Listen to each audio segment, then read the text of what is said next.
Listen up, you lot. Today, we're tackling a classic Italian dish with a vibrant twist broccoli Parmesan risotto. This recipe is a brilliant way to elevate your culinary game, and don't you dare think it's too fancy for you. We're going for restaurant-quality food, achievable in your own kitchen.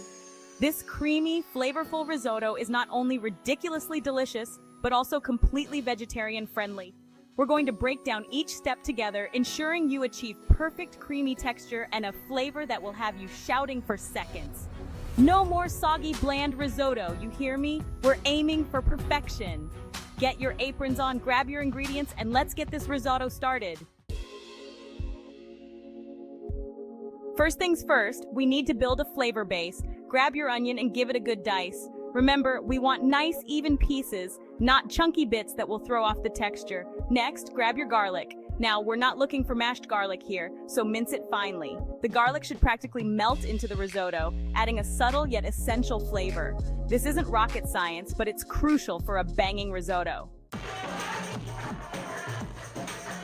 Now let's talk broccoli.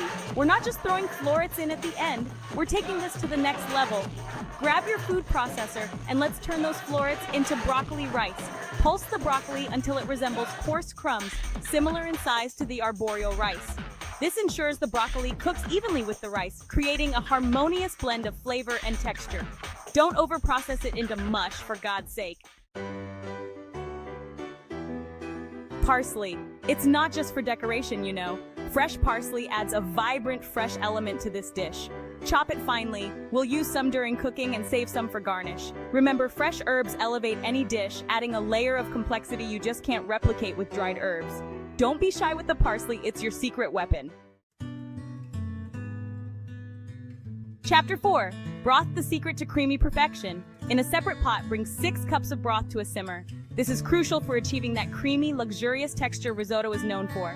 Adding cold broth to the rice will shock it, resulting in a gloopy mess. We're adding the broth gradually, ladle by ladle, allowing the rice to absorb the liquid slowly. Trust me, this step is the difference between a Michelin star risotto and a complete disaster. Chapter 5. Sautéing the aromatics, building the flavor base. Heat your olive oil over medium heat in a large pot or Dutch oven. Add the diced onion and cook until softened and translucent, about 5 minutes. Now add the minced garlic and cook for another minute until fragrant. Don't let the garlic burn, or you'll have a bitter mess on your hands. Chapter 6. Arborio rice, the star of the show. Now for the star of the show, arborio rice. Do not, I repeat, do not rinse the rice. The starch is our friend here, contributing to the creamy texture we're after. Add the rice to the pot with the onions and garlic, stirring constantly for about 2 minutes. We want to toast the rice slightly, which will help it absorb the liquid more evenly. Chapter 7. Deglazing and broth, the patience game. Now it's time to deglaze the pot. Add your dry white wine, scraping up any browned bits from the bottom of the pot. This adds another layer of flavor to our risotto. If you're not using wine, simply use a bit of extra broth. Once the wine has mostly evaporated, add your first ladle of hot broth to the rice. Stir constantly until the broth is fully absorbed. Repeat this process, ladle by ladle, for about 15 to 20 minutes until the rice is cooked through but still has a slight bite to it. Chapter 8. Broccoli, integration, blending flavors and textures. With the last cup of broth, add your broccoli rice to the pot. Stir it in gently, ensuring it's evenly distributed. The broccoli will cook through in the remaining broth, creating a beautiful, vibrant green throughout the risotto. Chapter 9. Final touches. Parmesan, parsley, and perfection. Remove the risotto from the heat. Now it's time for the magic touch, Parmesan cheese. Add a generous amount, stirring until melted and creamy. Stir in your chopped parsley, a knob of butter for richness, and season generously with salt and pepper. Taste and adjust seasoning as needed. For an extra creamy risotto, stir in a spoonful or 2 of heavy cream. If you prefer a looser consistency, add a splash more broth. Chapter 10. Serving your masterpiece, presentation is key. Now let's plate this beauty.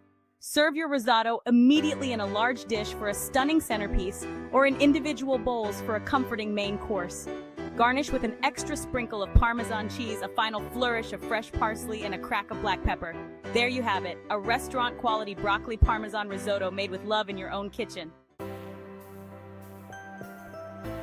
Congratulations! You've officially conquered the art of risotto.